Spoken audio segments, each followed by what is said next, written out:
சுவையான கார பணியாரம் எப்படி செய்யணும்னு பார்க்கலாம். கோதுமை மாவு எடுத்துக்கலாம், அதில் உப்பு போட்டு பிசைஞ்சு எடுத்துக்கலாம். நெய்யை நல்லா உருக்கி கொஞ்சம் காரத்தூள் போட்டு அதையும் சேர்த்து பிசைஞ்சு கருவேப்பிலை போட்டு நல்லா எடுத்துக்கலாம். இதில் சிறுபருப்பு வேக வச்ச தண்ணி ஊற்றி தான் பிசையணும். இப்போ ரொம்ப டேஸ்டியாக இருக்கும், நல்லா சாஃப்டாக இருக்கும். அந்த மாதிரி பிசைஞ்சு வச்சுக்கலாம்.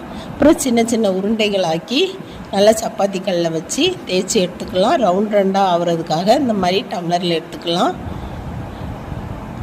இந்த மாதிரி எடுத்து வச்சுக்கலாம். அதுக்கப்புறமா எண்ணெய் நல்லா காஞ்ச உடனே ஒன்று போட்டு எடுத்துடலாம். சுவையான சத்தான கார பணியாரம் நமக்கு கிடச்சிரும். ரொம்பவே சூப்பராக இருக்கும். இதை செஞ்சு பாருங்கள். இந்த சிறுபருப்பு தண்ணி ஊற்றி, அதாவது பருப்போடு சேர்ந்து அந்த தண்ணி ஊற்றி பிசையும் போது தான் அந்த டேஸ்ட்டு கூடுதலாக கிடைக்கும். சூப்பரான கோதுமை பணியாரம் ரெடி.